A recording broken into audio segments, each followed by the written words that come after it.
Buenos días, jóvenes.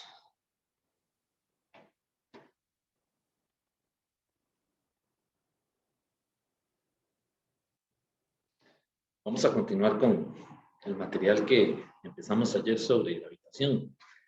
Voy a volver a escribir la ley de gravitación de forma vectorial. Vean que la ley dijimos que se puede escribir siempre con este par de subíndices, ¿verdad? Y si le ponemos flecha, deberíamos escribirla correctamente así, ¿verdad? La constante de Cavendish, M1, M2, R12 cuadrado, R unitario 1,2. O bien, la podemos también escribir de esta manera, ¿verdad? Menos G, M1, M2, R12 al cubo, R12 vector. ¿Okay? Entonces, esta es la ley de gravitación puesta en forma vectorial. Vean que de cualquiera de las dos formas yo puedo calcular la fuerza entre una pareja de partículas, ¿verdad? Solamente que aquí tengo el vector unitario, R12. Recuerden que el vector unitario, R12, es un vector antiparalelo a la fuerza. Por eso es que aparece el signo negativo aquí, ¿verdad? Y abajo lo que tengo es la distancia, ¿verdad? Que separa a las partículas M1 y M2. Pero también lo puedo ver así, ¿verdad? Sustituyo la definición del vector unitario y ahora me queda aquí el R12, pero con flecha. Pues ven la diferencia, ¿verdad? Este es el R12 con flecha y este es el R12 unitario. ¿Ok? Recuerden que este vector es el vector que yo lo pongo en un sistema de coordenadas fijo en una masa para localizar a la otra partícula, como lo hicimos ayer, ¿verdad? Que pusimos el vector 1, 2 de la partícula 1 a la partícula 2, o al revés, ¿verdad? Entonces, esto aquí es el vector con flecha, ¿verdad? El vector de posición, ¿ok? Y este es el vector unitario paralelo a ese vector de posición, ¿ok? Entonces, vean que aquí se hace necesario manejar bien eso, ¿verdad? El álgebra de los vectores a la hora de resolver un problema de estos, que ya casi vamos a hacer uno. Y claro, si usamos el vector de posición, aquí abajo es R12 a la 3, ¿verdad? Y si usamos el R unitario, aquí es R12 a la 3. ¿Cuál usar? Cualquiera, la que uno quiera, ¿verdad? Realmente la fuerza al calcularla tiene que darle lo mismo, ¿verdad? Bueno, entonces, esa es la ley de gravitación de Newton, ¿verdad? La otra cosa es que vean que esta ley yo la puedo aplicar, por ejemplo, en la superficie terrestre. Entonces, si yo tengo un objeto colocado sobre la superficie terrestre, ¿verdad? Está la Tierra, y tiene un radio RE, pues entonces vean que hay una fuerza que ejerce el cuerpo, ¿verdad? En este caso, esta fuerza es la fuerza gravitacional, que es el mg. Es un cuerpo que tiene masa m, por lo tanto el peso es mg. Vean que ese peso, su línea de acción, pasa por el centro de la Tierra, ¿verdad? Suponiendo que es una esfera, lo cual no es cierto, ¿verdad? Realmente la Tierra tiene una forma de como una pelota de playa achatada, ¿verdad? No sé si han visto cuando alguien le pone el pie encima a una bola de esas que llevan a la playa, ¿verdad? Entonces es una esfera como, ¿cómo se dice? Estripada, diría alguien, ¿verdad? No sé.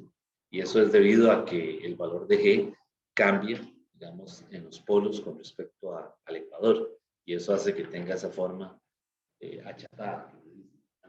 Estripada, no sé qué palabra sea correcta. Entonces vean que yo aquí puedo igualar, ¿verdad? Es decir, esta fuerza de peso en magnitud tiene que ser igual también a la fuerza dada por la ley de gravitación, por el 1,2, ¿verdad? En este caso, la partícula 1 es lo que está sobre la superficie, ¿verdad? Digámosle partícula. Y la partícula 2 es la Tierra, ¿verdad? Entonces, esas fuerzas tienen que ser iguales en magnitud, ¿verdad? Entonces, yo puedo hacer eso. Yo puedo decir que mg, el peso de la partícula, ¿verdad?, que está sobre la superficie terrestre, es igual a la magnitud. Y magnitud es igual a la masa 1, que es la masa de la partícula, ¿verdad?, por la masa 2, que es la masa de la Tierra, entre la distancia que separa a la partícula del centro de la Tierra, ¿verdad? En este caso es el radio terrestre al cuadrado. Okay. Vean que aquí no le puse el menos porque estoy simplemente trabajando con el módulo, con la magnitud. Y lo que era la distancia de las partículas, ¿verdad?, que ayer llamamos la R12, es la distancia de la partícula M1 a la partícula M2. ¿De acuerdo?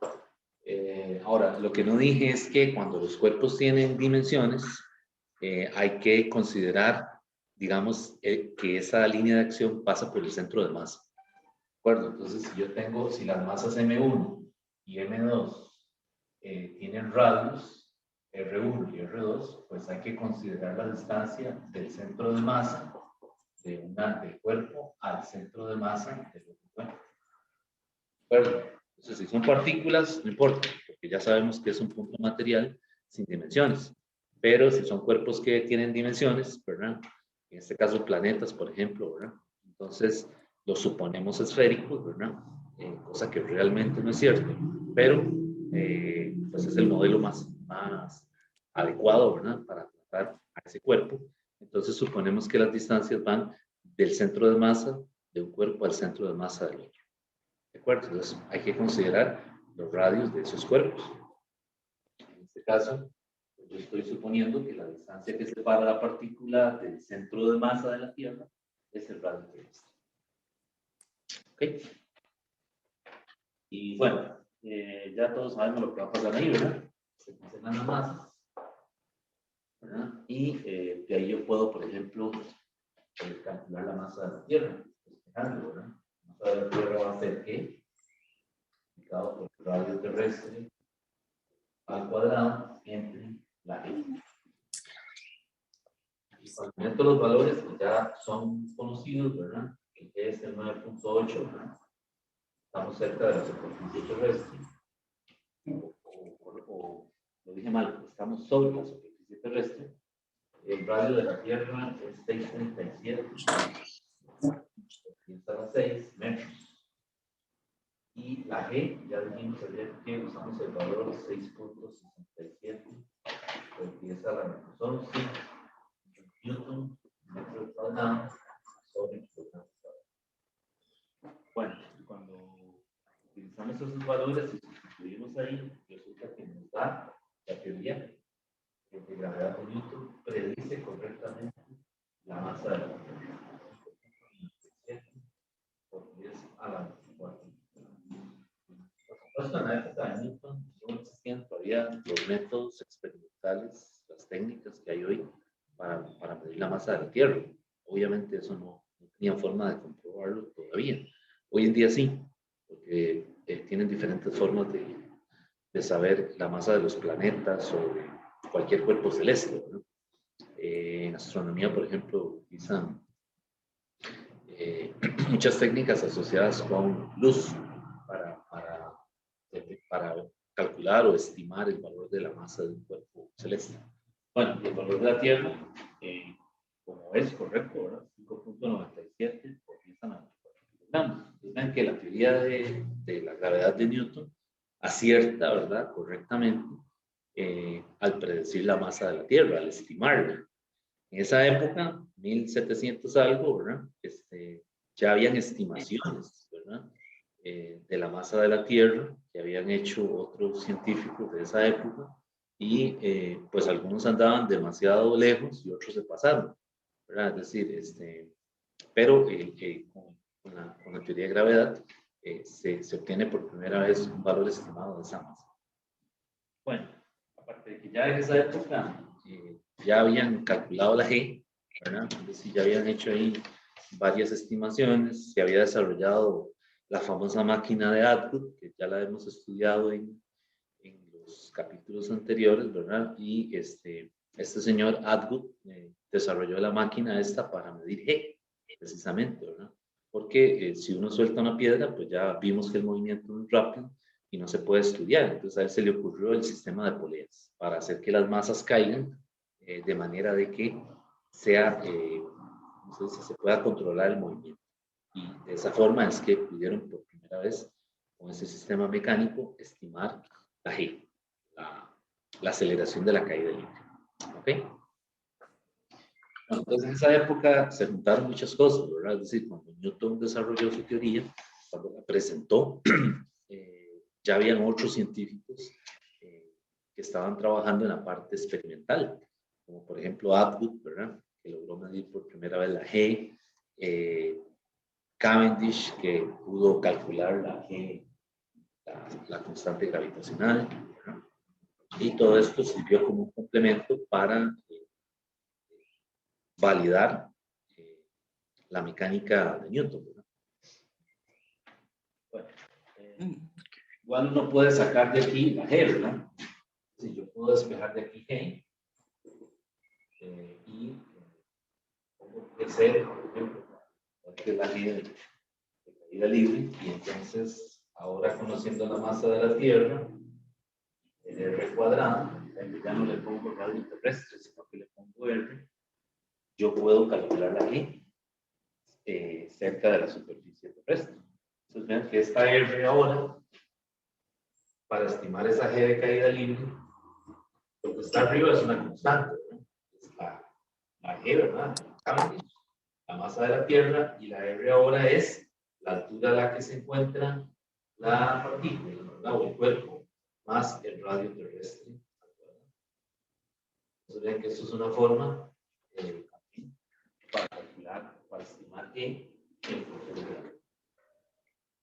Aquí tengo otra forma, ahora yo estoy viendo a G como una función de la G. Antes habíamos dicho que no, que cerca de la superficie terrestre, en caída libre, es 9.8. Ahora no, ahora con la gravitación nos damos cuenta, ya podemos entender que cuando nos alejamos del campo gravitacional terrestre, ¿verdad? Lo que va a pasar es que la G se vuelve una función de la altura y comienza evidentemente a disminuir. Entonces, a tantos kilómetros sobre la superficie de la Tierra, la G ya puede ser que sea una tercera parte, 9.8, o sea la mitad, o dependiendo, ¿verdad? Dependiendo de la H que le den. Entonces, ya podríamos estimar el valor de la G, de la digamos, fuera, un poco lejos del campo de la superficie, porque cerca es aproximadamente. Entonces, siempre lo hemos usado así, ¿verdad?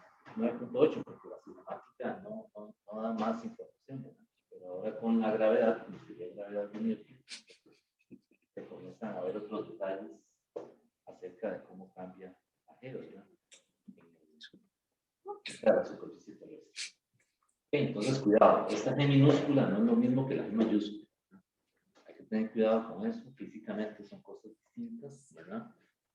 Nunca van a ser iguales, ¿verdad?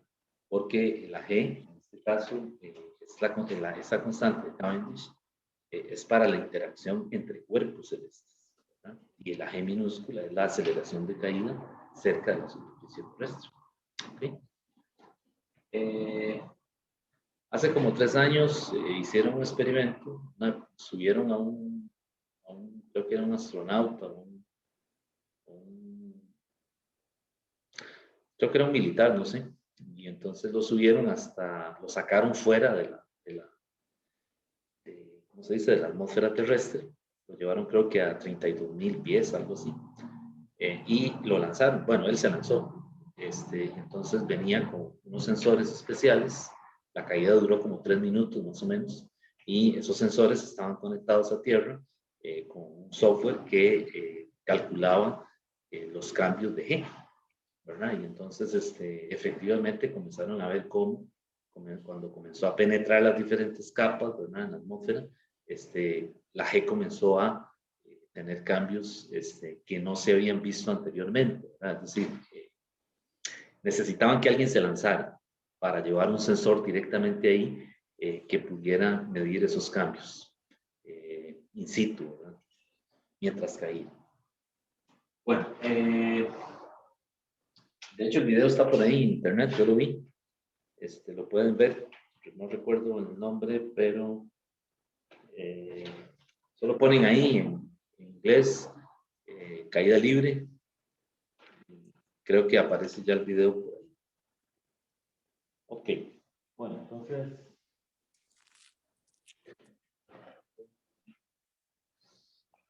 vamos a usar la ley de gravitación, ¿verdad? Porque hemos hablado de ella, pero sí, todavía no la hemos aplicado a un problema concreto.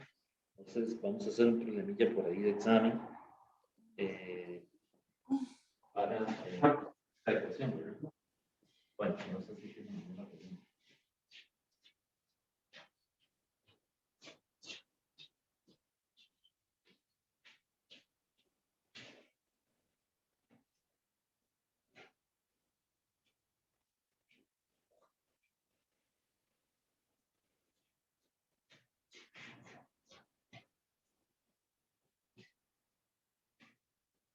Bueno, este problema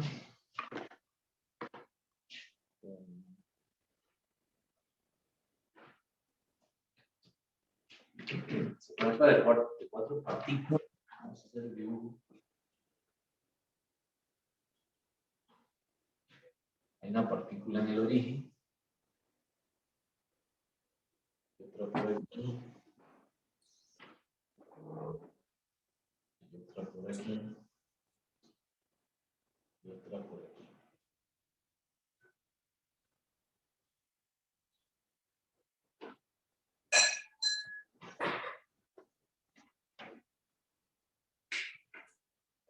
Y X.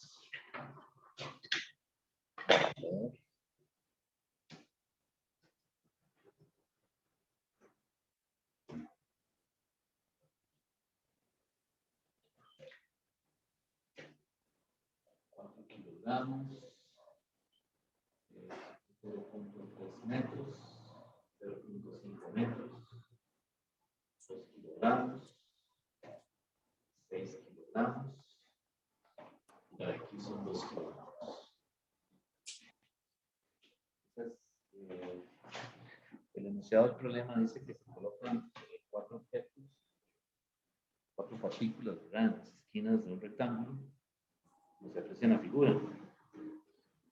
Y lo que le pide es que calcule la magnitud y la dirección de la fuerza resultante que actúa sobre la masa colocada en la esquina inferior izquierda. O sea, le está diciendo que haya la fuerza resultante sobre la masa de 2 kilogramos. Está puesta aquí. ¿Okay?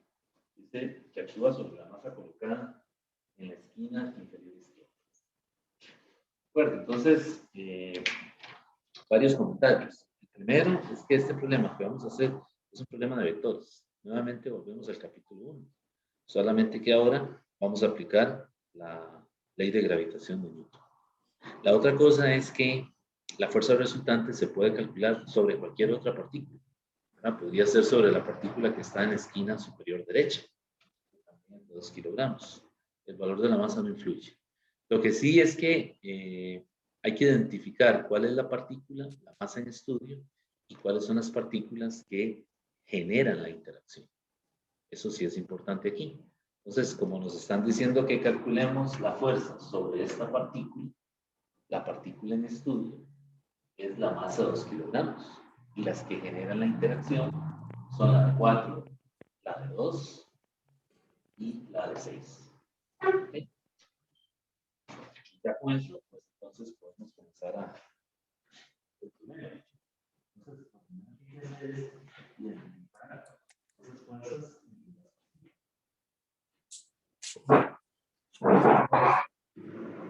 Entonces, aquí hay que hacer como un diagrama de cuerpo libre para ver cuáles son las fuerzas que están actuando ahí. Entonces, vamos a ver. Sobre esta línea de acción que une a las dos partículas de 2 kilogramos, hay una fuerza, ¿verdad? Esa fuerza, ese vector como tal, ¿dónde lo tengo que dibujar? Bueno, lo tengo que dibujar sobre la partícula en estudio, que es la que está en el origen. Ahora, ¿en dónde está ese vector? Recuerden que la fuerza dada por la ley de gravitación siempre es una fuerza de atracción. Por lo tanto, aquí es la fuerza que ejerce esta masa sobre esta. De tal manera que la fuerza la tengo que dibujar en el plano, ¿verdad?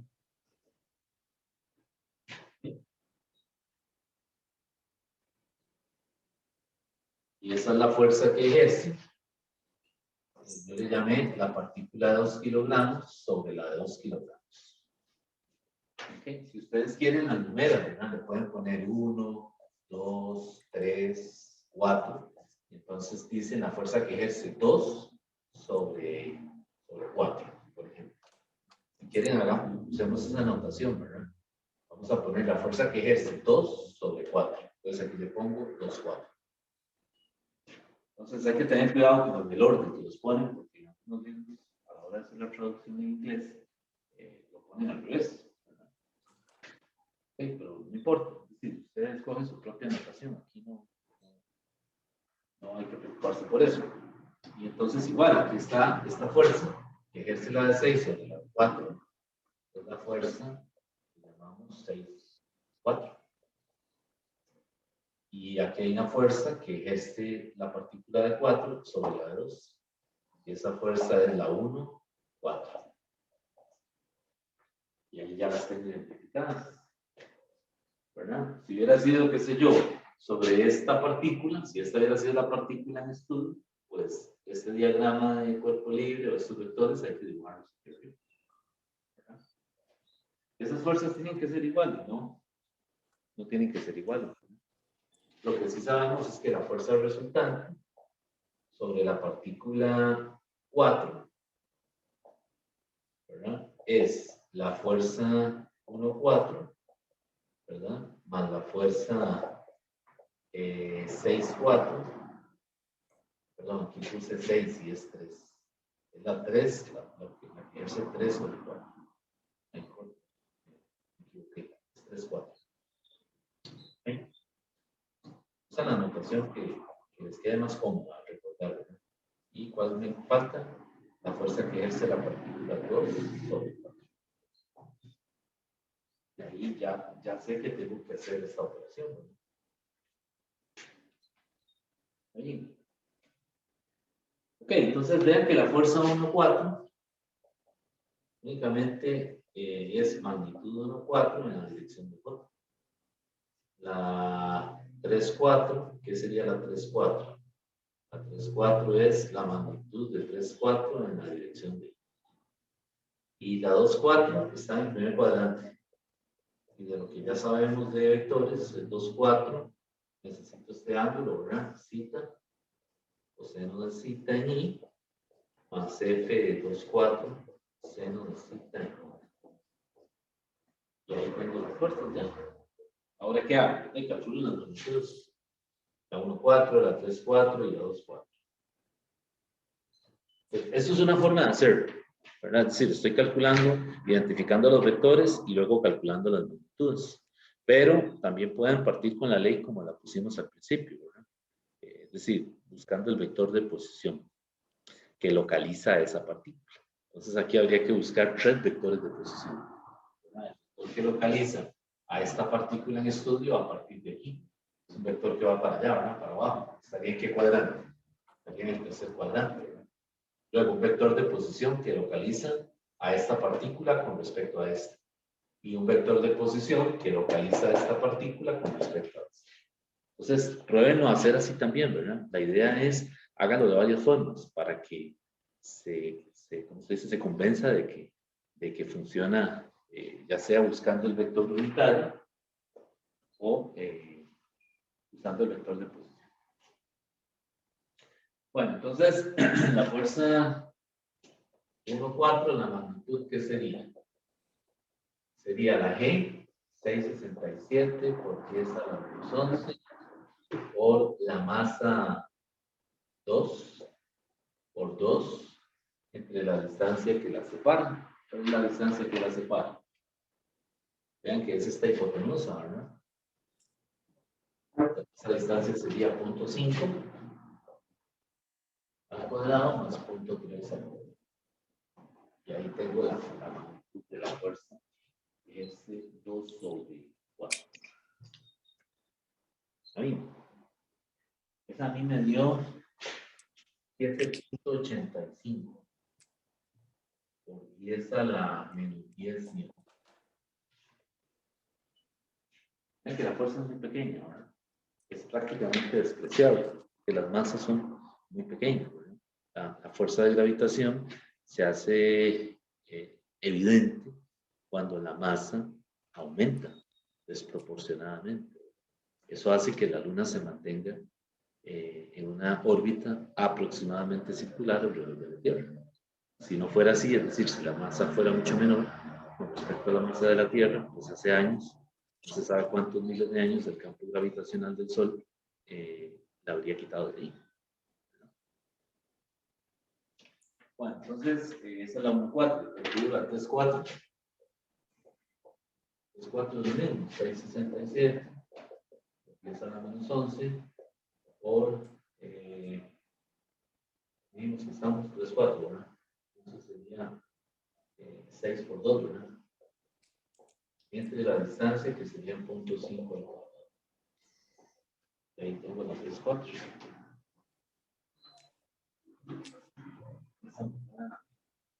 3.20,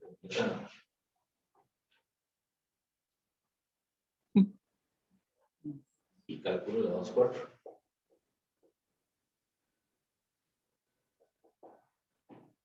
La 2.4, lo mismo, ¿verdad? 6.67.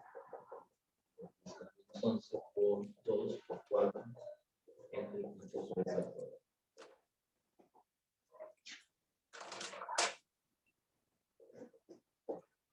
¿Okay?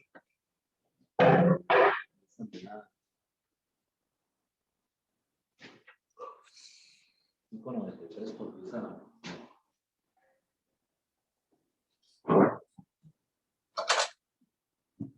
¿Okay? Bueno, entonces ya tengo esto ahí, ya tengo las magnitudes. Pues ahora lo que hago es que escribo los vectores, ¿verdad? Sí. Ya yo sé que 1.4, el 1.4 que sería es 785, porque es a la menos 10 newtons otra. El 3.4 es 3.20, porque es a la menos 9 newton en I. Y esta sería el 5.93 por 10 a la menos 9. No le voy a poner las unidades ahí. Por el coseno de cita. Vamos a hacernos ahí con el coseno. No tenemos el ángulo. ¿Qué podemos hacer ahí? ¿Qué creen ustedes que se puede hacer? Tengo las dimensiones, ¿verdad? Tengo el punto, tengo los catetos, ¿verdad? Así ya yo sé que coseno es adyacente entre hipotenusa, ¿verdad? Entonces el adyacente sería 0.5. O calcular el ángulo directamente, ¿verdad? Sería 0.5 al cuadrado más 0.3 al cuadrado. Todo esto es en más 5.93 por 10 a la menos 9, ¿verdad? Por el seno. No es el opuesto, que sería 0.3 dividido entre la varianza de 0.5 al cuadrado más 0.3. Entonces, estos son míos.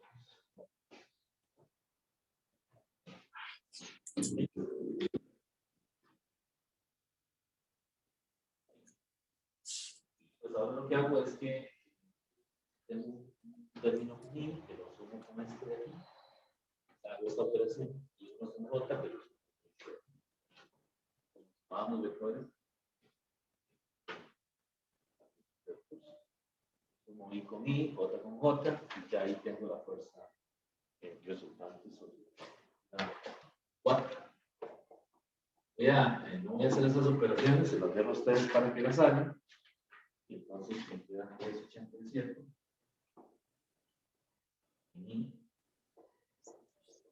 Más 633. 633 en J. Todo esto multiplicado por el factor 10 a la 9. Esta es la fuerza. Si me dicen que es la magnitud y la dirección, pues a eso le aplico Pitágoras. Eso me da, usando el teorema de Pitágoras, me da 742 por 10 a la 9. Revisen los números porque si no sé si hay algún pedazo de gana. Y el ángulo a mí me dio tangente inversa, ¿verdad? Ese dio 58.6. Pues 57.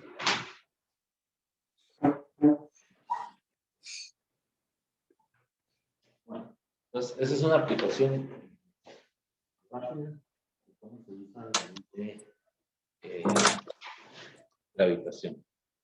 Una pregunta. Sé que es un problema, en el fondo es un problema de vectores.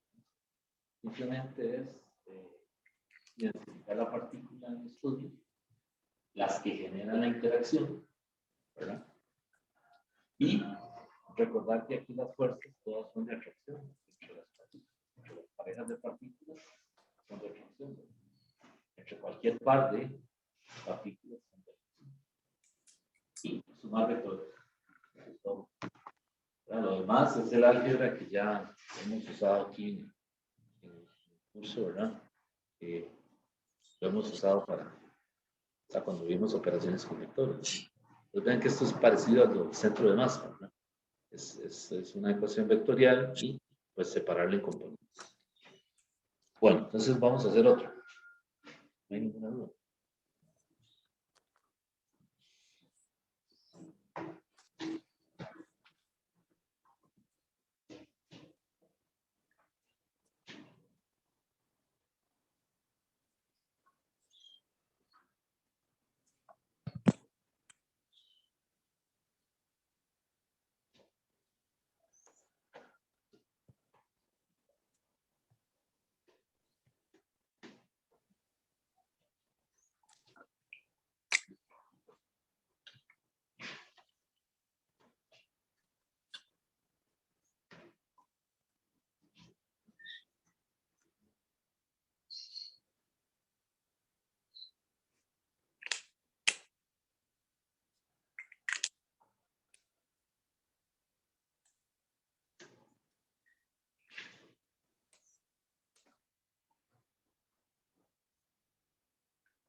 Bueno, en este caso,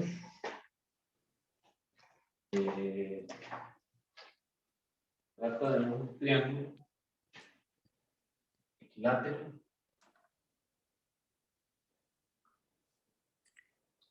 En cada vértice hay una masa. Hay una masa M. Hay una masa M.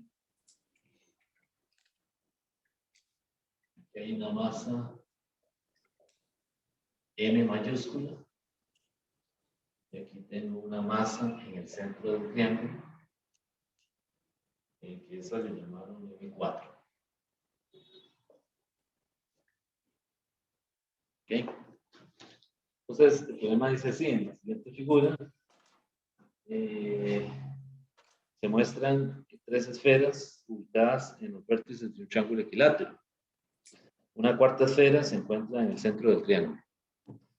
¿Cuál debe ser? M, en términos de M, de modo que la fuerza neta sobre M4 sea nula. O sea, ¿cómo tiene que quedar escrita M en función de M, tal que la fuerza sobre la partícula 4 más M4 sea igual a 0? O sea, que la partícula en el centro del triángulo no experimente ningún tipo de atracción. Este problema lo tomé, no sé si lo conocen ya el libro, es un libro de profesor William Barnes, que él por muchos años dio el curso de Física General para Físicos 1, y es un compendio que él hizo.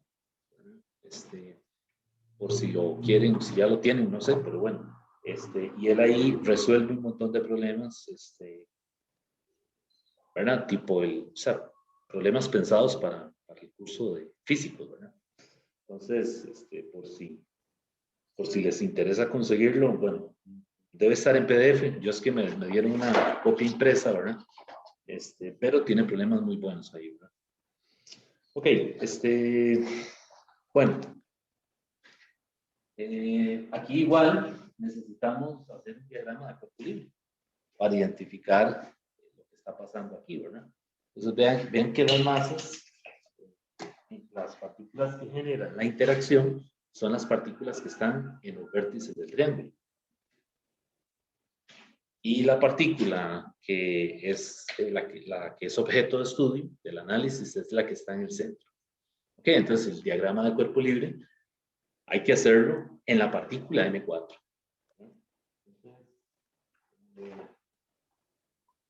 Vamos a ver. Yo lo hago aquí, vamos a ver si me sale aquí. Como sistema de referencia, y aquí está la partícula M4. Entonces ella experimenta una fuerza hacia acá, ¿verdad? De atracción. Es la fuerza que voy a poner. Entonces, si numero las partículas, voy a poner que esta es 1, que esta es 2 y que esta es 3 para que no se nos enrede, ¿verdad?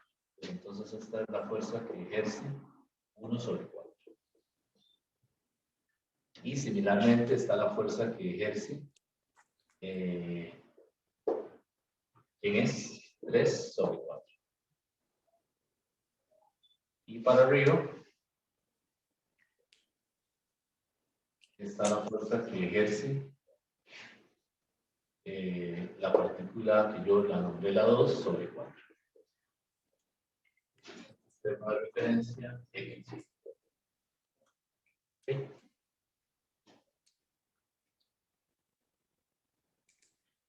Bueno, entonces vean que ahí por lo menos ya tengo el diagrama de cuerpo libre. Vean que esta fuerza está completamente tiene magnitud 2,4 y está en J, ¿verdad? Pero estas dos fuerzas son simétricas. Entonces, el ángulo aquí es el mismo, así. ¿Verdad? Las masas son iguales, todo es igual, ¿verdad? El problema es simétrico, ¿verdad? Y ya sabemos que todo, hay un teorema por ahí en geometría, nos contaron en algún momento en el colegio, que dice que todo triángulo equilátero es equiángulo. O sea, tiene 3 lados iguales y tiene 3 ángulos iguales, ¿verdad? Entonces ya sabemos que aquí adentro este ángulo es 60, 60, 60. Y esto es L y L, o como lo quieras llamar, ¿verdad?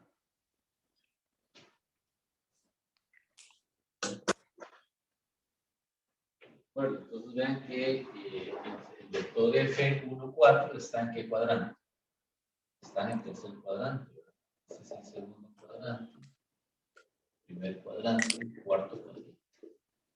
Entonces el F14 está en el tercer cuadrante, sus componentes son negativos, 1, 4, pobrecita, en I, menos 1, 4, 0, 5. Y el 3, 4 está en el cuarto cuadrante. ¿Qué sería entonces? Sería una componente positiva en X, pobrecita en I, y una componente negativa en Y. 3, 4, más esta fuerza, ¿verdad?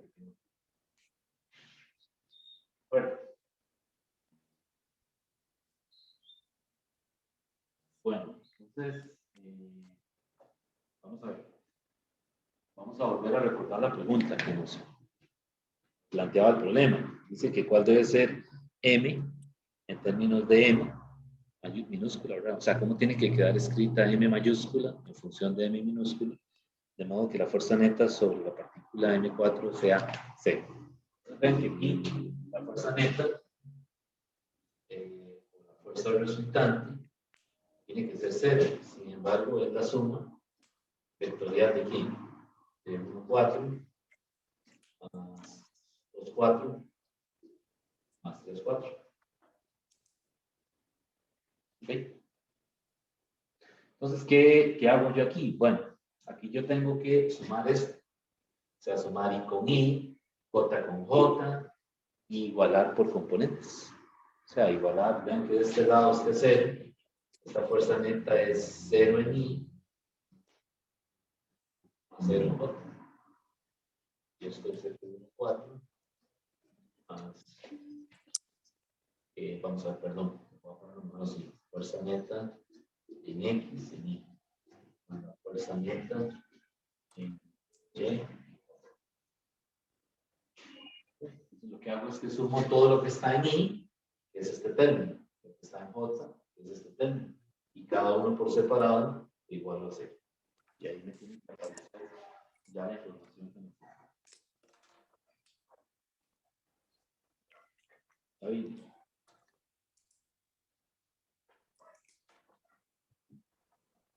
Bueno, por supuesto hay algunos detalles ahí que no hemos hablado, ¿verdad?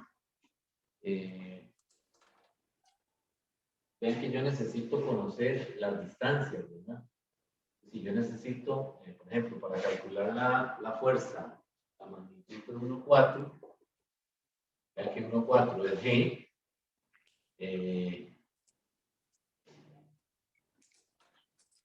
sería entonces M4 por M, ¿verdad? Y la magnitud, ¿cuál es? Es la distancia de 1 a 4. ¿Verdad? Yo necesito conocer esta distancia de aquí. Que por supuesto va a ser la misma que esta, que por supuesto esa de ahí. Esas distancias tengo que calcularlas. Voy a dejar eso, para que ustedes lo busquen, ¿verdad? Geometría. Y que adivinen cuál es la distancia que hay de cada vértice del triángulo al punto.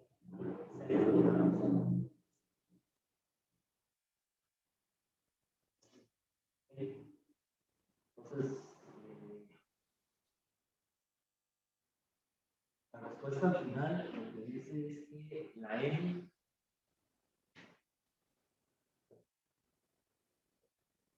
debería ser igual a M. Eso es lo que debemos obtener. Esta M mayúscula en el vértice superior tiene que ser igual en magnitud a las M's que están en el vértice inferior izquierdo.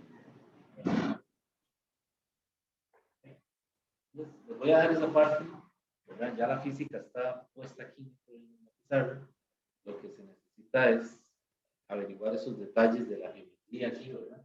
Se los dejo para que ustedes los investiguen, ¿verdad? Y una vez que tienen eso, ya pueden calcular las magnitudes de cada fuerza, ¿verdad? Aquí también necesitamos la magnitud de la fuerza 2,4. Vamos a ver, 2,4. ¿Okay? La masa 2 y la masa 4, que sería M por M4, entre la distancia de 2,4. Necesitamos esto, ¿verdad? Y una vez que tenemos eso, y la 3,4 también, ¿verdad? Okay. M4 entre R 2,4. Por supuesto, vean que 2,4, perdón, estas dos son iguales, ¿verdad? Las dos fuerzas son completamente simétricas. Otra cosa es que vean que las componentes en X, ¿qué va a pasar? Las componentes en X, ¿qué pasa? se cancelan. Solo quedan las componentes. ¿Okay? Entonces aplique a la componente en Y principal, ¿verdad? Y esta masa restarle estas dos componentes para hacer cada parte por separado. Y ahí tenemos que concluir esto, que la masa tiene, la M mayúscula tiene que ser igual a I, para que la partícula M4 no experimente ningún tipo de atracción. Bueno, se los dejo para que lo analicen.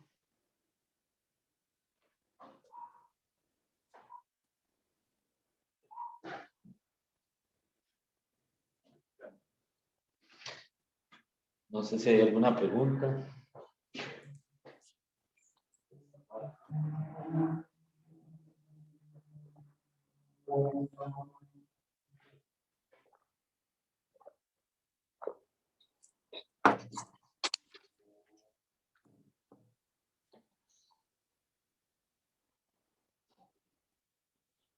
Bueno, entonces vamos a hacer otro.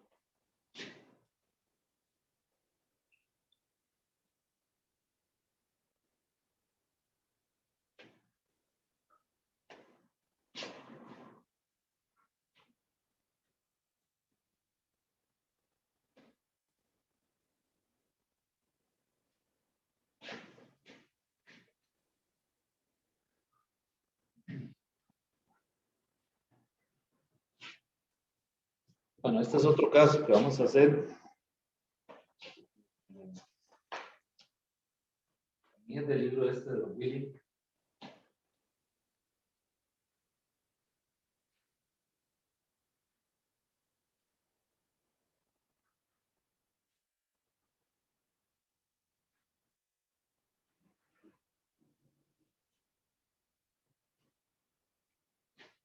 Esta es la masa de la Tierra. Y esta es la masa del Sol. Dice a qué distancia de la Tierra debe encontrarse una sonda espacial en línea con el Sol, no que la atracción gravitacional de este equilibre la de aquella. O sea, que las fuerzas sean iguales, igual que el problema anterior, es una sonda que está por aquí, ¿verdad? Entonces lo que sucede es que la sonda no experimente ningún tipo de fuerza de atracción, ni hacia la Tierra, ni hacia el Sol. Entonces lo que le está diciendo es que ambas fuerzas, el Sol sobre la sonda, ponerle aquí una S, que está la sonda, que ejerce el Sol, y bueno, sí. La fuerza que ejerce el Sol sobre la sonda tiene que ser igual en magnitud a la fuerza que ejerce la Tierra sobre la sonda. De tal manera de que esto en astronomía se le llama un punto neutro, ¿verdad? Es decir, el satélite o lo que esté ahí no experimenta ningún tipo de atracción. ¿Ok? Entonces, pues la distancia, necesitamos la distancia que está separada de la Tierra del Sol, la voy a llamar D. Y la distancia que está separada de la sonda de la Tierra, que a eso lo voy a llamar X. Ponemos una referencia a X mayor que 0, Y mayor que 0.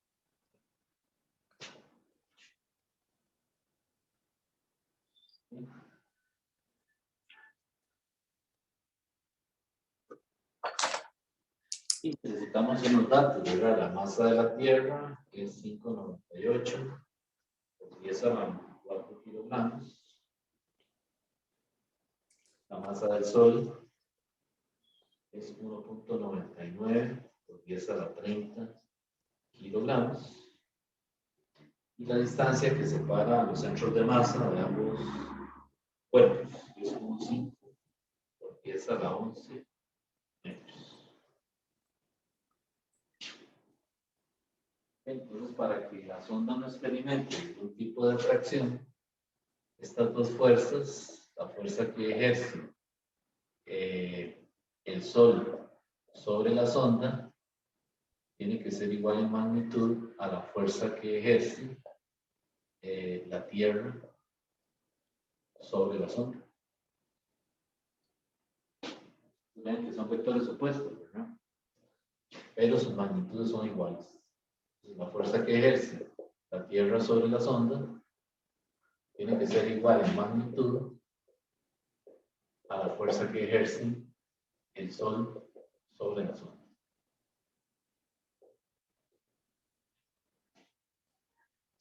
Y de ahí entonces calculamos lo que nos están pidiendo, ¿no? ¿A qué distancia debe encontrarse una sonda espacial en línea con el Sol? O sea, le está pidiendo la X, ¿no? La X es esta X, la distancia que estamos.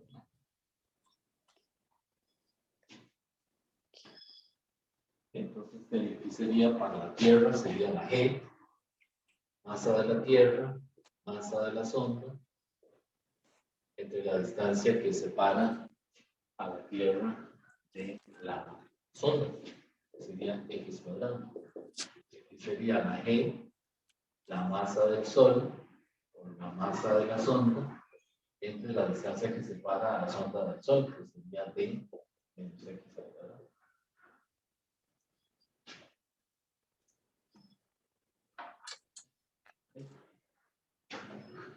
Entonces vean que de ahí se puede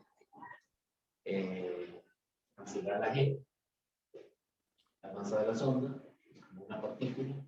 Solamente me queda la masa de la Tierra entre la masa del Sol, es igual a X cuadrado de menos X al cuadrado.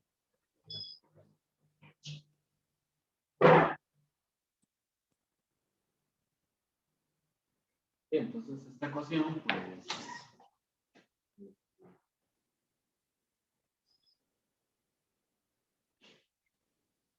se podría resolver como una cuadrática, ¿verdad? O también se le puede sacar raíz en ambos lados, ¿verdad? Entonces me queda esto. Queda que la X va a ser igual a T dividido entre 1 más la raíz cuadrada de la masa del Sol.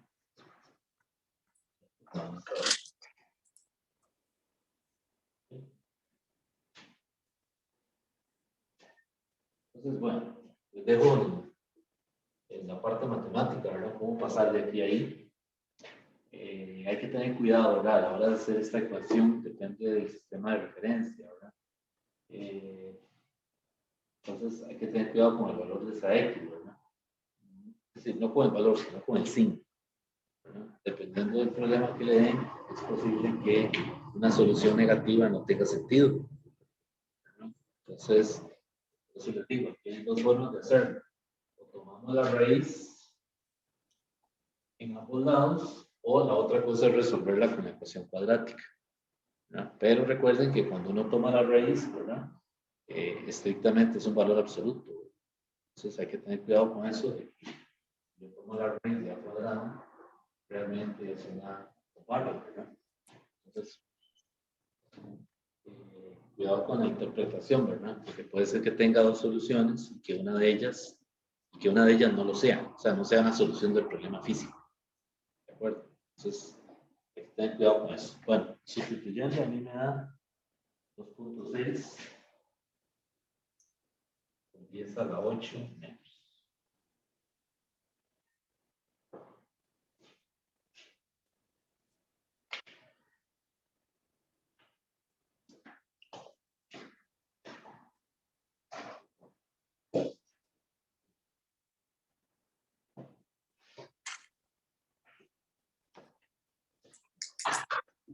Bueno, una pregunta.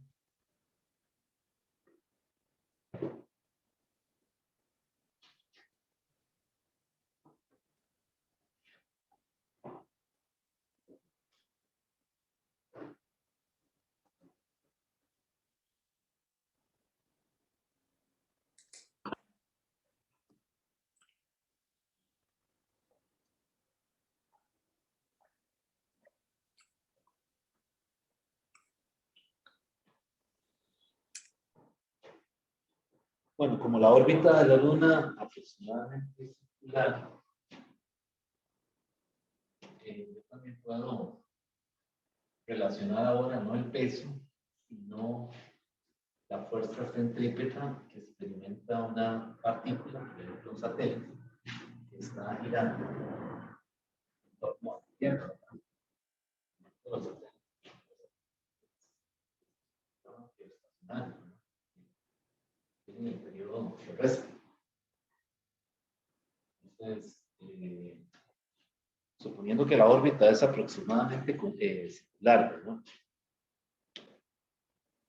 Pues, ya que si esta es la Tierra, si yo tengo una órbita, se llaman las órbitas de Hohmann, son un montón, ¿verdad? Es una familia de órbitas que están alrededor de la Tierra. Y tengo un satélite por aquí, pues entonces ese satélite tiene una velocidad v, que es una velocidad tangencial, ¿verdad? Y experimenta una fuerza de atracción hacia el centro de la Tierra, que es dada por la fuerza centrípeta. Y en esa misma dirección está la fuerza dada por la ley de gravitación, la U2, la 1, ¿no? Y el cuerpo de masa NR, ¿no? Esta es masa de la Tierra, que sería la partícula 2. Entonces esas fuerzas en magnitud son iguales. La centrípeta es igual a la 1,2. Entonces si el satélite tiene masa M, la Tierra tiene masa en T, de este lado, esto sería M, la masa del satélite, por la velocidad tangencial al cuadrado entre el radio. El radio es la distancia desde donde está el satélite hasta el centro. Eso sería la altura a la que está el satélite sobre la superficie terrestre más el radio, ¿no? Entonces, en dirección radial sería el RE de la terrestre más la H. Todo esto es la R minúscula, ¿verdad? Pues aquí lo voy a poner R cuadrado. Y de este lado, ¿qué sería? La G, la masa del satélite, la masa de la Tierra, entre R cuadrado. Perdón, esa sería. Aquí no es R cuadrado, puse mal. Aquí sí es R cuadrado. Ahora sí, ¿no? Lo estaba poniendo mal. Pero lo que estoy haciendo es igualando la magnitud de esas fuerzas, ¿verdad? La fuerza centrípeta con la fuerza dada por la ley de gravitación, la órbita, ¿verdad? La órbita de Hohmann.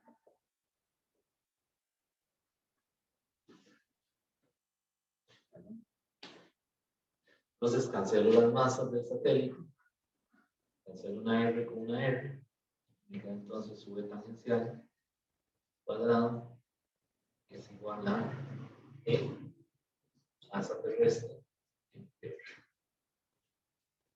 Y ven que de aquí me sale una formulilla para calcular la velocidad tangencial de un satélite que esté girando alrededor de la Tierra o de un planeta arbitrario. Puedo cambiar el radio terrestre, la R la cambio por el radio terrestre más la H, que es la altura, digamos, de donde está el satélite a la superficie terrestre.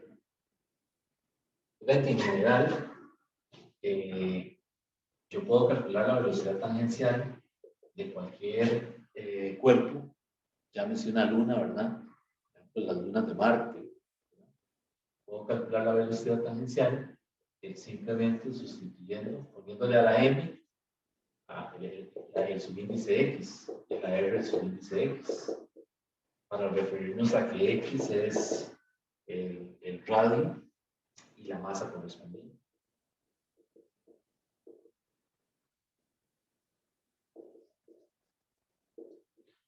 del planeta.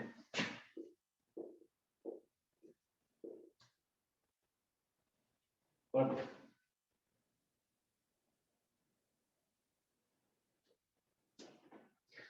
Entonces, como se trata de un movimiento circular, aquí también aplica aquella formulilla, ¿verdad? V tangencial es igual a 2πr entre T. ¿Okay? Y ese T viene a ser el periodo del satélite. O el periodo de la luna, ¿verdad? Si es una luna, por ejemplo, de una luna.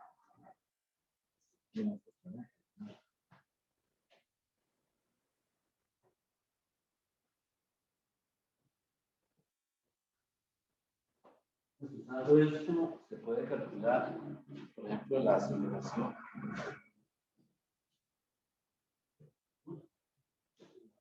De la luna.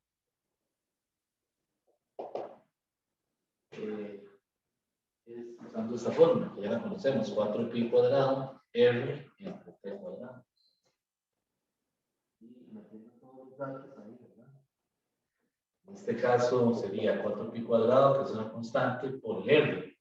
Es 3.84 por 10 a la 8.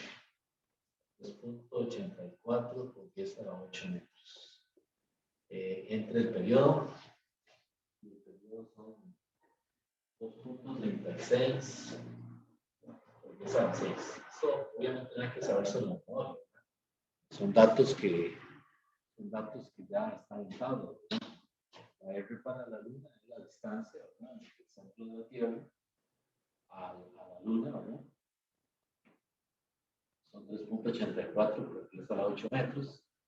Y ST es el periodo, ¿verdad? Que estaba en horas, ¿verdad? Y se pasó a segundos. Es 2.36 por 10 a la 6 segundos. Esas operaciones, vean que la aceleración de la Luna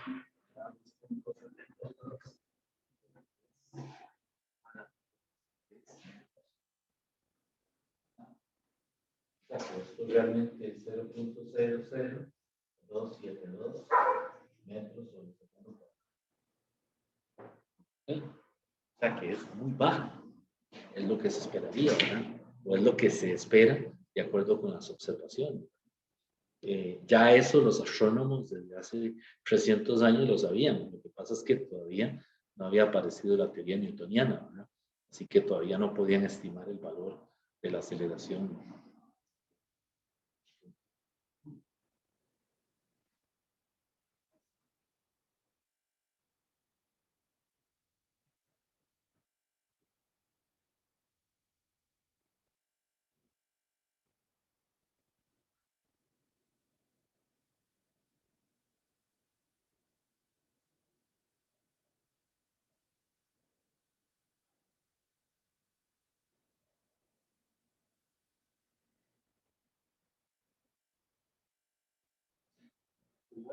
Son 27.3 días, ¿no? Casi, bueno, 27 días es el periodo de la luna.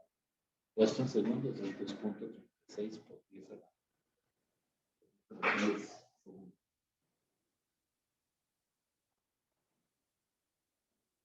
Bueno, a mí el libro también explica cómo se mide la G actualmente, ¿verdad? Es un dispositivo que usa un láser, ¿verdad? Y pues la medida, o sea, el valor es bastante preciso, ¿verdad? Si mal no recuerdo, lo tenían en la escuela de física, ¿verdad? Y algunas veces lo usan cuando van a hacer alguna práctica de campo. Y es un dispositivo bastante caro, ¿verdad? Pero es muy preciso. La otra cosa es que el libro ahí le comenta la diferencia entre masa gravitacional y masa inercial. Es más un aspecto técnico a la hora de medir la masa. Pero pues se los dejo ahí para que ustedes lo lean, ¿verdad? Esto es muy, muy importante o muy interesante, ¿verdad? Para aquellos de ustedes que les interese más adelante la relatividad, ¿verdad? Como una rama para especializarse, ¿verdad? Pues hay que tener un dominio bastante bueno de esto, ¿verdad? De cómo se mide la masa inercial, o por lo menos la diferencia entre masa inercial y masa gravitacional.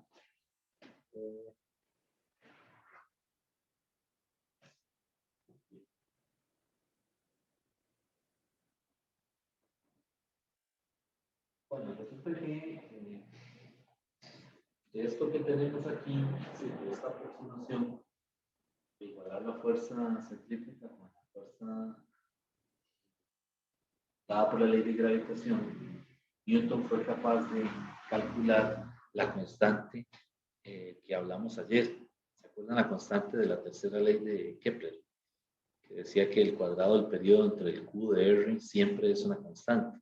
Y Kepler, ese fue el resultado que obtuvo, ¿verdad? Después de hacer una cantidad bestial, ¿verdad? Gigantesca de cálculos, ¿verdad? Por casi 30 años, se dio cuenta de que el cuadrado del periodo entre el cubo de la R es una constante, pero no tenía ni idea de por qué. Okay, entonces Newton, con su ley de gravitación, con ayuda de esa ley, podemos encontrar esa constante.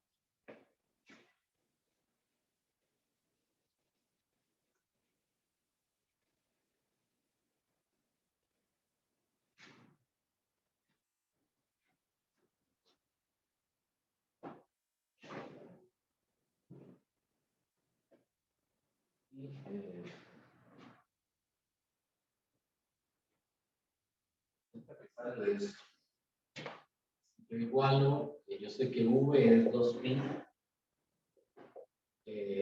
R sobre T, ¿verdad? Y esta R es la R minúscula. Esa R es la altura más el radio terrestre. El radio que sea, ¿verdad? El radio del Sol o el radio de Marte, etc. La parte de que V cuadrado, ya vimos que es esto. El M resto. Ahora lo que yo hago es que meto esto aquí. Me va a quedar 4pi, llevo al cuadrado, ¿no? 2 a la 2, 4. 4pi cuadrado, r cuadrado, t cuadrado, de ahí aparece el cuadrado del periodo. Y aquí me queda g, masa de la Tierra, entre r. Estoy haciéndolo para la masa de la Tierra, pero esto funciona para cualquier planeta. Entonces, si quieren, vamos a leer la X que usamos antes, ¿verdad?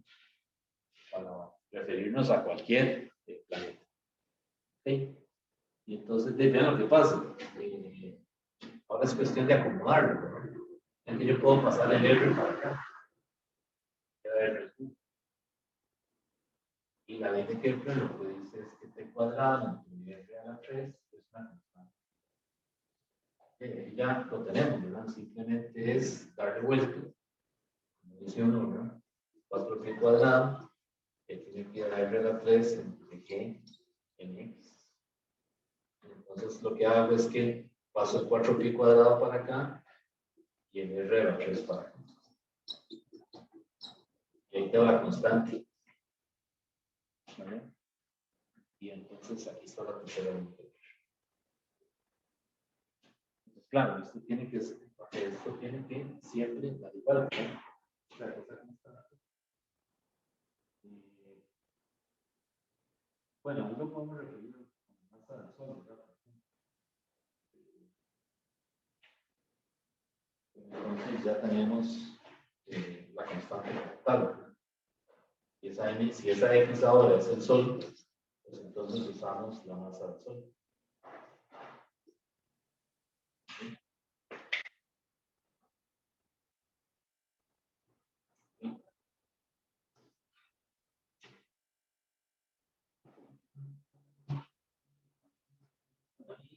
Efectivamente yo le puse X, ¿verdad? Pero, es decir, para hablar correctamente de la ley de Kepler, hay que utilizar aquí la masa del Sol. Entonces, realmente esto es t cuadrado, r a la 3, es 4 cuadrado, e por la masa del Sol. Y esto es la tercera parte. Lo que pasa es que para el cálculo de la velocidad, se hace supongo que un mínimo, pues está ahí, no necesariamente tiene que ser el Sol, ¿verdad? Puede ser la masa de cualquier planeta, la Tierra, la Luna. Es decir, es la masa del planeta alrededor del cual está orbitando el satélite.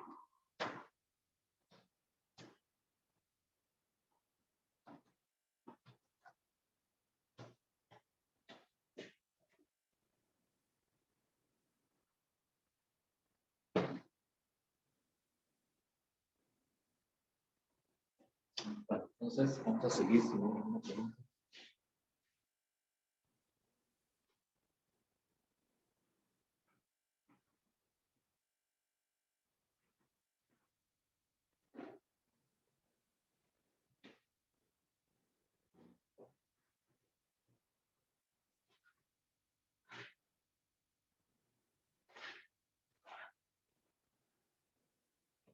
Bueno, vamos a pasar ahora a ver la parte de energía, las consideraciones de energía en el problema de la gravitación.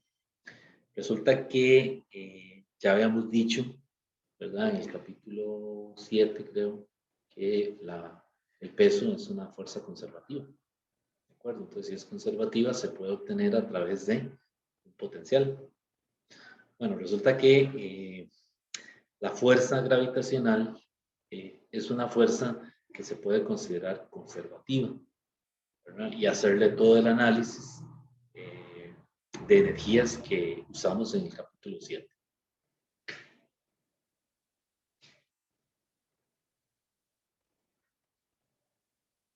Por supuesto, es un modelo que tiene algunas simplificaciones, ¿verdad?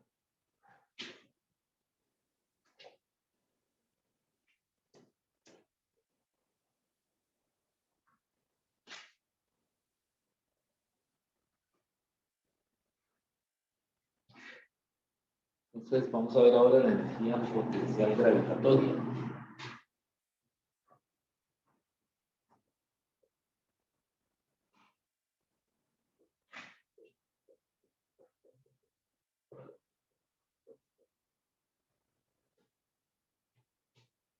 Entonces, como es una fuerza conservativa, el trabajo es el negativo del delta U.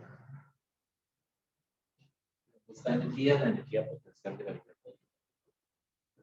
O sea, aplicamos todo igual, ¿verdad? Y esa energía potencial gravitatoria, ese delta U, es igual a E, masa de la partícula, masa del planeta, en este caso de la Tierra, 1 entre RA,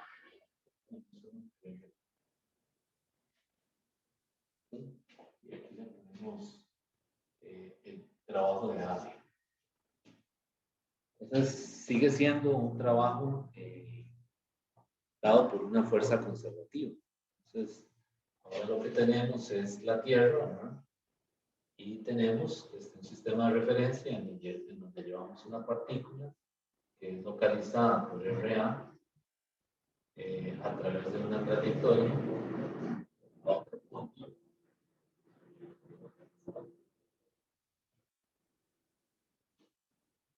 Desde el punto A,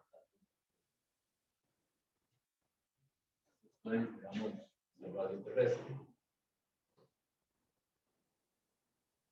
Y esa energía potencial la podemos calcular así ahora. ¿Cómo se obtuvo? O sea, ¿de dónde salió esta fórmula? Bueno, recuerden que la fuerza es el negativo de la derivada de la energía potencial con respecto a la posición.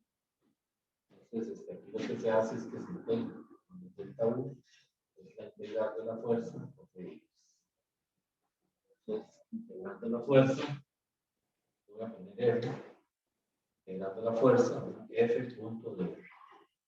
Así, desde el punto A al punto B. Ok, entonces, resulta que la integral, la fuerza que sería G, N, M, R cuadrado, R mitad, punto de R mitad. Desde el R1, desde el RA al R1. Okay, entonces aquí ven que R punto R, ya sabemos que es 1, ¿no? Por las propiedades del producto punto. Y ahí me quedaría nada más que menos delta U es la integral de G. Bueno, voy a sacar todo lo que es constante, ¿verdad? Saco la G, saco la M mayúscula, me queda la integral de quién. RA, RB, de R, sobre R. Y aquí me queda R cuadrado. ¿Sí?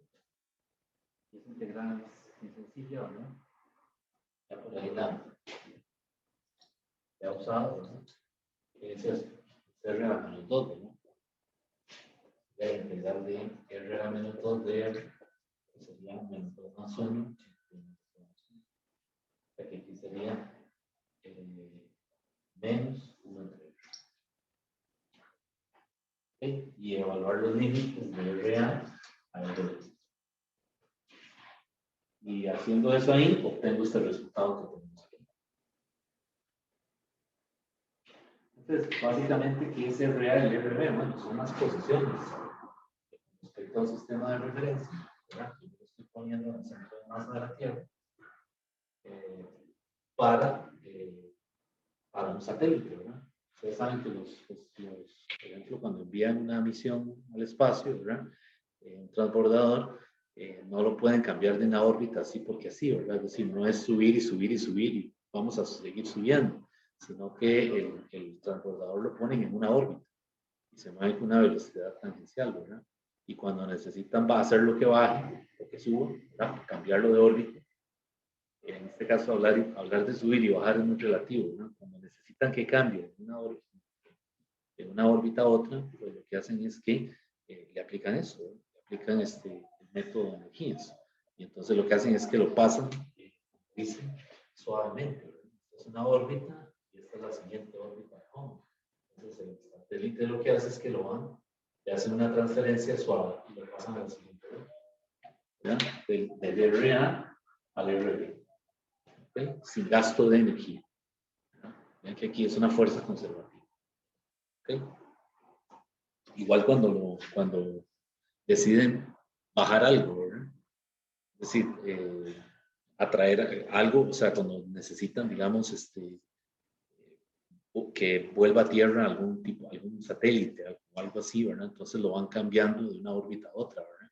Hasta que el campo gravitacional terrestre ¿cómo se dice? Lo atrae, ¿verdad? Cuando ya está a cierta altura. Ese era un problema, digamos, de los años, de principios, ¿verdad? De los años 30, 40, que todavía eso no lo manejaban bien, ¿verdad? Entonces, cuando lanzaba un cohete, pues muchas veces la velocidad de escape que le daban era muy alta. Y entonces lo tiraban muy arriba y entonces el campo gravitacional del Sol lo atraía, ¿verdad? Entonces se perdía lo que habían lanzado. O hay veces lanzaban con menos de la velocidad de escape necesaria y el campo terrestre lo atraía.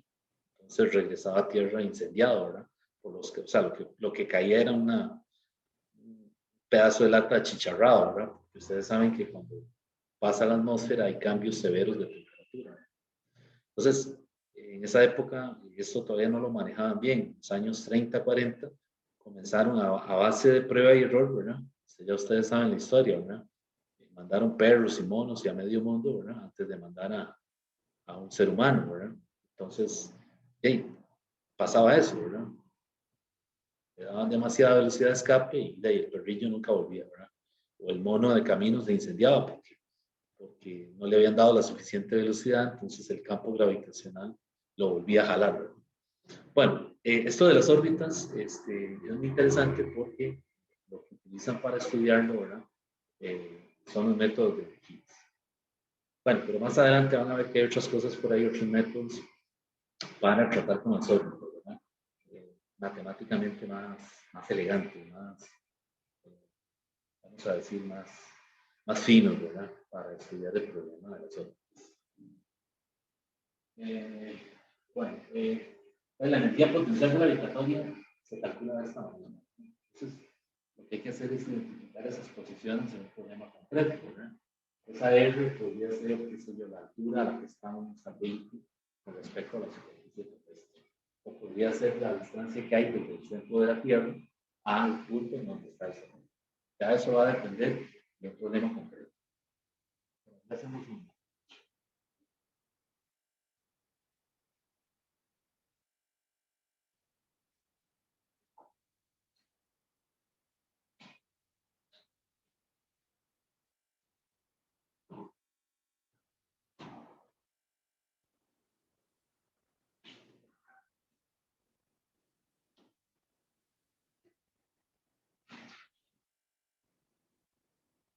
Entonces, en general, la energía potencial gravitatoria es una función de R.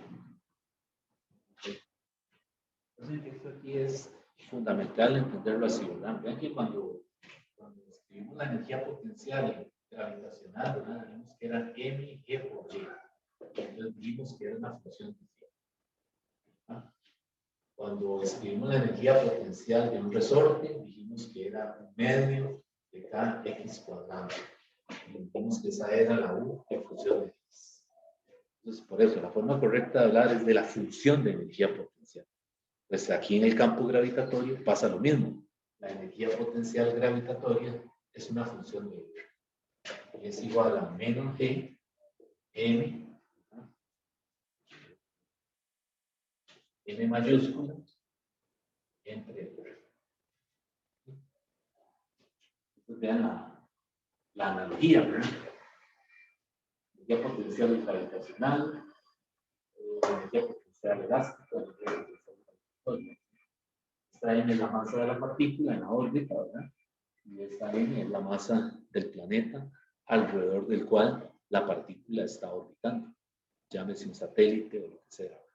Y esta R es el radio terrestre, por ejemplo, más la luz. Y esta energía, pues obviamente está en joules, ¿verdad?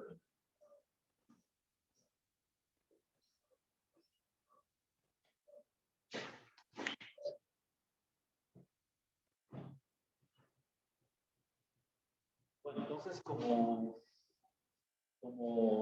la fuerza es conservativa, ¿verdad? Entonces, dijimos que el trabajo calculado por cualquier trayectoria es el mismo, o sea, es independiente de la trayectoria escogida. Y entonces, al ser una fuerza conservativa, pues podemos aplicar el principio de conservación de la energía. Entonces, aquí, en estos problemas de órbitas, podemos usar la fórmula cambio de la energía mecánica es igual a cero.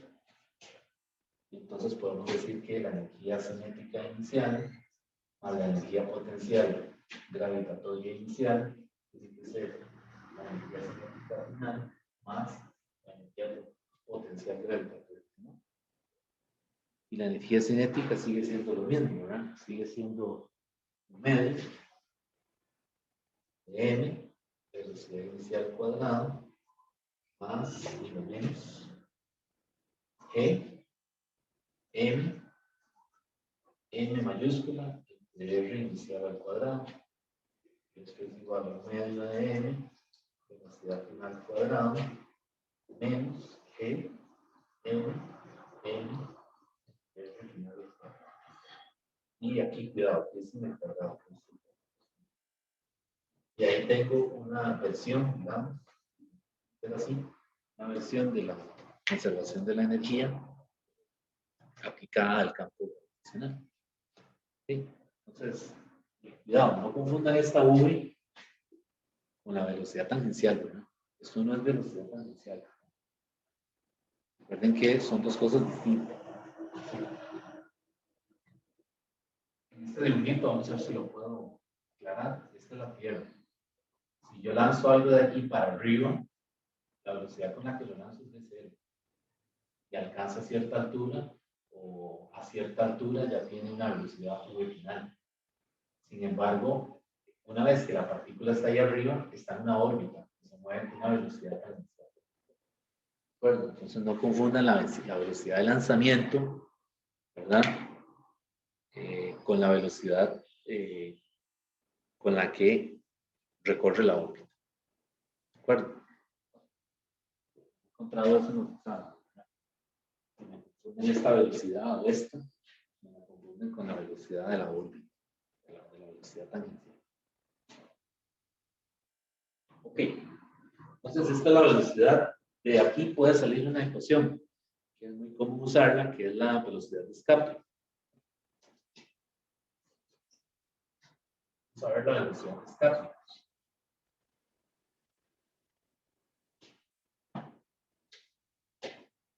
Era lo que les comentaba ahora, ¿verdad? La velocidad de escape es la velocidad con la que se necesita sacar, digamos, un cohete, una nave, ¿verdad? Que lanzan desde una plataforma aquí en la Tierra y colocarla en una órbita ahí arriba. Entonces, no es de cualquier parte en el mundo que se puede lanzar un cohete, ¿verdad? Precisamente la NASA está puesta geográficamente, ¿cómo se dice? Sus instalaciones fueron construidas ahí porque ese sitio está en una zona, digamos, geográficamente privilegiada para hacer lanzamientos de cohetes. Igual, la antigua Unión Soviética, en uno de sus países, una de esas repúblicas que ellos tenían, había uno de esos países, no sé si era Uzbekistán o alguno de esos, que tenía una zona muy similar. Entonces ahí construyeron un cosmódromo, que era donde era la plataforma de lanzamiento de los cohetes de ellos. Okay, entonces también influye aquí la latitud de la ciudad de donde se va a lanzar donde está la lanzadera de los cohetes. Bueno, entonces la velocidad de escape, la velocidad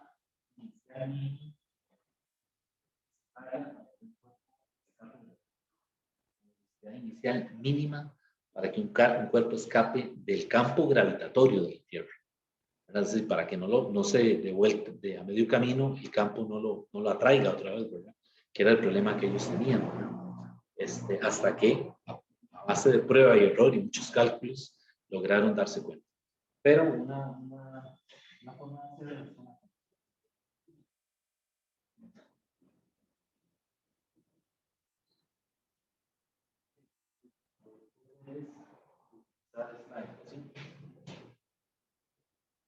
la inicial más su inicial es igual a K final más su final.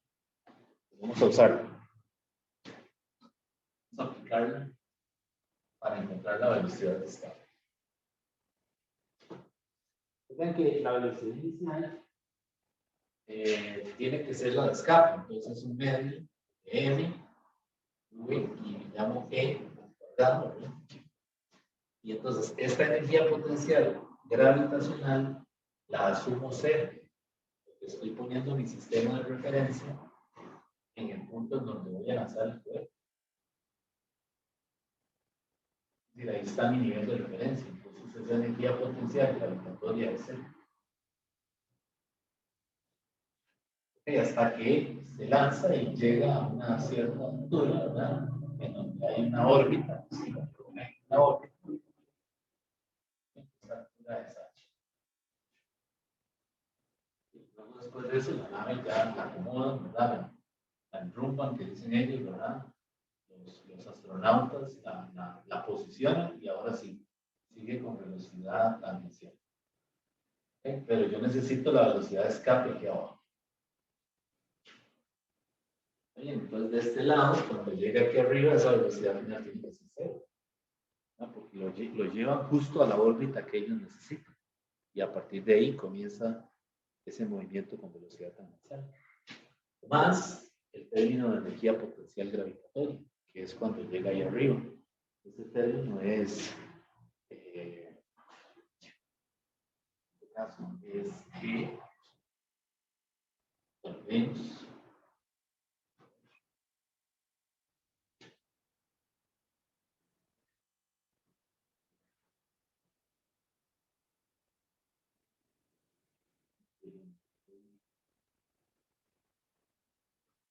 estoy diciendo mal, jóvenes, no hace así, el libro le pone el nivel de referencia aquí. Vean, en el libro, en el título, ellos ponen el nivel de referencia en el centro. Entonces, la posición inicial es el radio terrestre. En este lado no es ahí. Este lado es G, masa de la Tierra, masa del satélite entre el radio terrestre al cuadrado. ¿Okay? Y del otro lado, ambos términos son cero. Es decir, ya aquí es cero porque lo llegan hasta la órbita necesaria. Y la energía potencial ahí arriba la toman cero, porque están suponiendo que la R, vamos a ver, está muy lejos del centro de la Tierra. ¿De acuerdo? Entonces ellos hacen la suposición de que R tiende a infinito. ¿Ok? Y entonces al tender a infinito, en esta ecuación, 1 sobre R, y si R tiende a infinito, ¿qué pasa? Que todo el término tiende a cero. ¿De acuerdo? Entonces este término, por eso es cero. Voy a ponerlo aquí. R tiende a infinito. ¿Qué quiere decir eso? Bueno, que suponen que ya a 100 kilómetros de la superficie de la Tierra, 200 kilómetros, ese término de energía se puede despreciar, ¿verdad? Y entonces hacen que esto tienda a infinito y 1 sobre infinito, y en este lado tiende a cero. O sea, esto tiende a cero. Hay más tela que cortar aquí, es decir, hay más detalles para quienes más adelante les interese esto. Es mucho más complejo, hay mucho más detalles de lo que yo estoy diciendo. Yo simplemente estoy haciendo la aproximación que hemos venido usando en conservación, nada más, pero hay mucho detalle. Ok, entonces se vuelan eso de ahí, se ponen cero y de aquí despegan. Se dan las masas y despejan la velocidad de escape. Esa velocidad de escape es 2 veces G, la masa de la Tierra, entre el radio terrestre. Y ahí tengo una fórmula para calcular la velocidad de escape de la Tierra.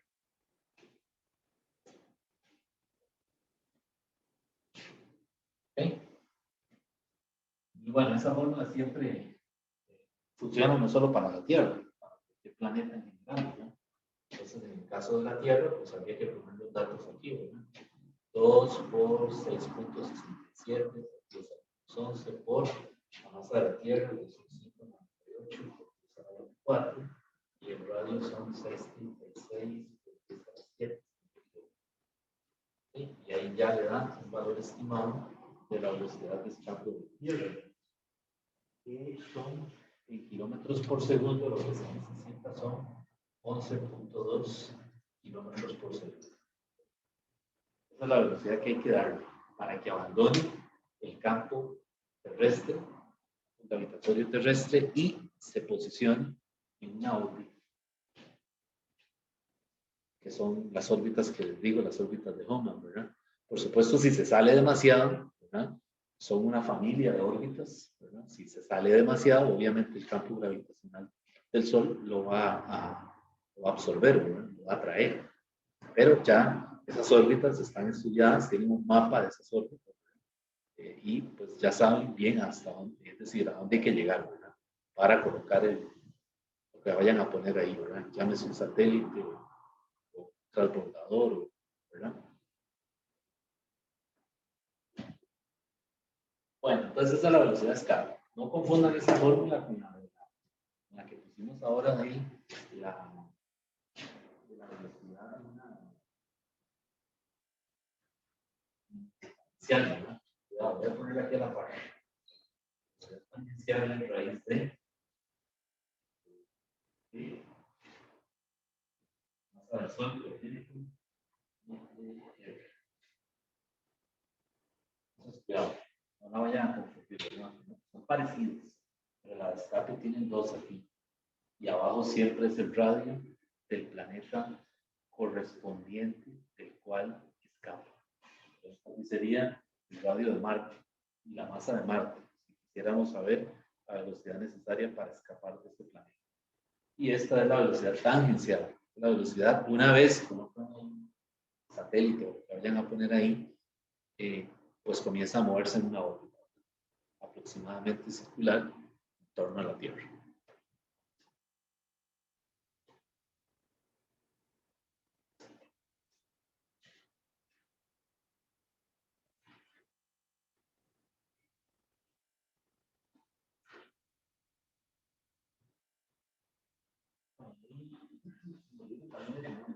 Cómo están clasificadas las órbitas, ¿verdad?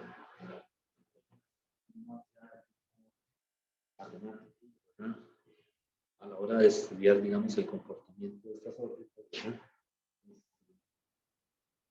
Y hablan de que el sistema es ligado, porque no está ligado. Todo en términos de la energía, ¿verdad? Si es negativo, si es positivo. Pero eso muy amplio, ¿verdad? Muy extenso.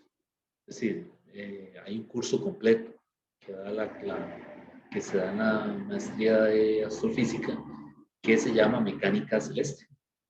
Entonces, en ese curso de Mecánica Celeste, esto lo profundizan, ¿verdad? De una manera muy amplia, ¿verdad?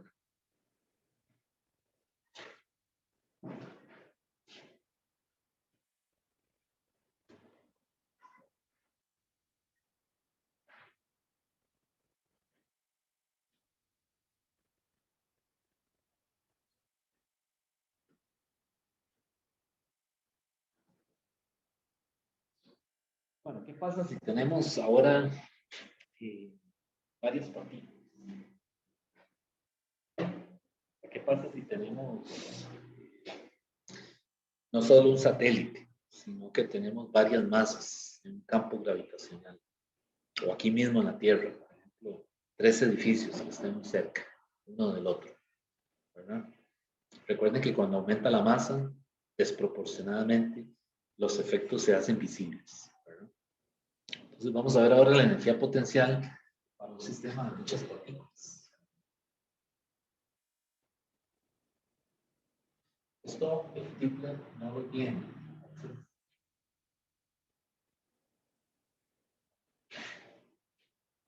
Vamos a comentar. Porque pues realmente no es tan complicado.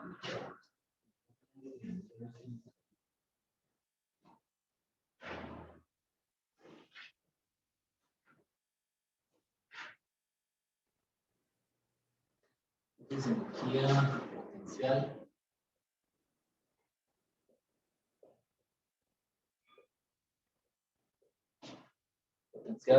de un sistema de muchas partículas.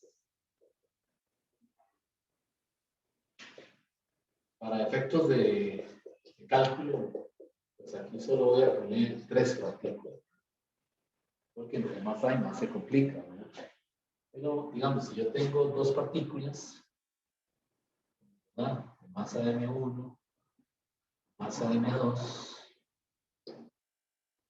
y ahora están separadas a una distancia R12, pues entonces la energía potencial va a ser entonces menos G, M1, M2, ¿no? Entre R2. Cuando son 2 partículas. ¿Qué pasa si son 3? Entonces ya tendría 3 partículas que pueden estar agrupadas de esta manera. Entonces esta partícula se llama la configuración. Esta es la distancia R2, esta es la distancia R23, esta es la distancia R31. Y por supuesto R21 es lo mismo que 1,2, ¿verdad? Igual R23 es lo mismo que R32, que estos no son vectores, son las distancias de una partícula y la otra. En este caso, la energía potencial es la permutación de las 3 masas, es decir, las combino. 1 con 2, 2 con 3 y 3 con 1. Entonces, esto sería, saco la guía factor común, me queda 1, M2, M2. Sería el siguiente: M2, M3, R23. ¿Qué me falta? M1, M3, R1.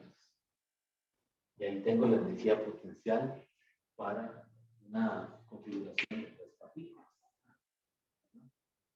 ¿Qué pasaría si fueran 4? ¿Cuántos términos habría? ¿Qué me dice? 4 partículas, ¿qué pasaría? Sería menos G y permuto cada una de ellas con la siguiente. Entonces sería 1 con 2, ¿qué más? 1 con 3, 1 con 4, ¿qué falta? 2 con 3, 3 con 4, ¿quién me falta ahí? Me falta 1, ¿verdad? 1, 2, 1, 3, 1, 4, 2, 3, 2, 4, ¿verdad? Y 2 con 4. serían 6 términos. 1, 2, 3, 4, 5, 6. Bueno, lo vamos a dejar ahí, ¿verdad? Hay, digamos, otra forma de escribir esto más general, ¿verdad? Una sumatoria. Pero vamos a dejarlo aquí. Simplemente quería comentarles qué pasa si tenemos varias partículas formando una configuración. El mismo problema que hicimos ahora del triángulo, ¿verdad? El mismo triángulo que hicimos ahora, que arriba era una masa M y abajo eran masas M, se puede calcular la energía potencial de la configuración, ¿verdad? ¿Cuál fórmula uso? Esta. Son 3 partículas, ¿verdad? Aquí sería M con M, ¿verdad? M con M, y falta una más, ¿verdad? Término más.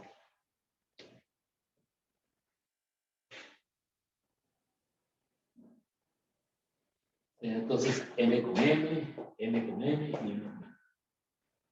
Entonces, se podría calcular la energía potencial de este sistema de configuración.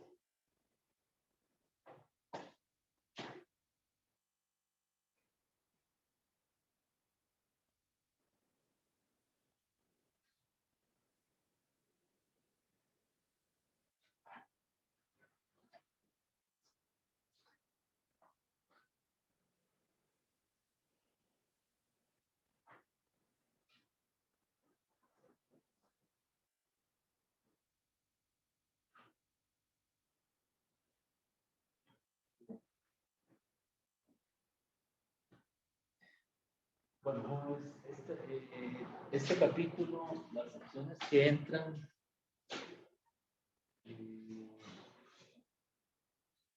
para ir definiendo, ¿verdad?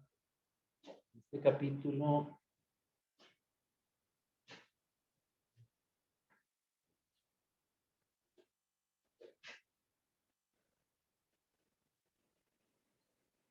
es el capítulo 11, ¿verdad? Capítulo 11, vamos a evaluar la 1, son las leyes de Kepler, la 2, que es la ley de gravitación, la 3, que es lo que estamos viendo ahora, ¿verdad? Las consideraciones de energía, y la 4. La 5 no entra. Entonces, la sección 11.5 es una sección sobre, digamos, utilizar métodos de integración para calcular campo gravitatorio y eso. Entonces, eso no lo vamos a ver. Entonces, la 11.5 no. Y la 4 la vamos a dejar para el jueves. Es el campo gravitatorio.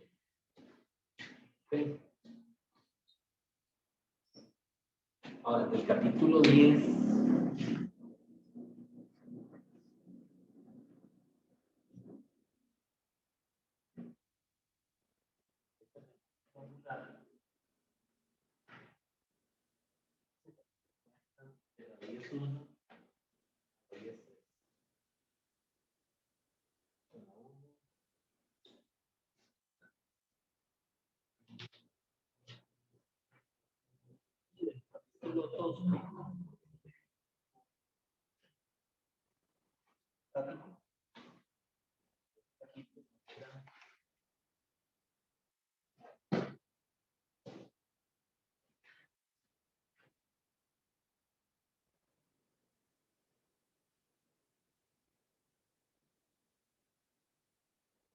Son las primeras 12 secciones, ¿no? Las 12 serían la sección 1, la 2, la 3, 4, 5. En las últimas 2 secciones no se van a jugar. Oh, no sé. Perdón, lo dije mal. Las 7, sí. O sea, todas menos las 6. 6 menos.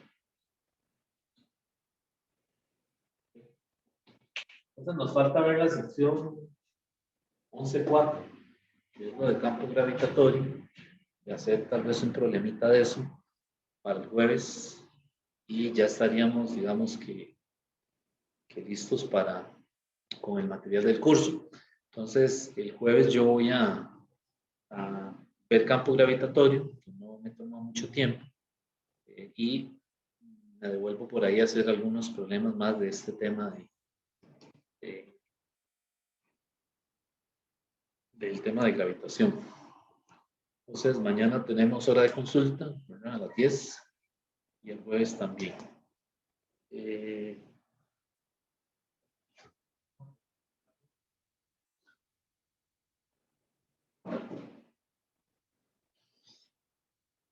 No, aclaro todo entonces. Ok, el examen probablemente se haga, si mal no recuerdo, por fechas, sería el sábado 6 de marzo, para que vayan, es decir, para que sepan que probablemente va a ser en esa fecha, ¿verdad? Acabamos este jueves, que es 25, creo. Entonces, el sábado inmediato es este sábado que viene en 8. ¿Okay? Entonces, bueno, si no tienen ninguna pregunta, vemos entonces el jueves para terminar este material. Entonces, quedamos aquí. Hasta luego, jóvenes.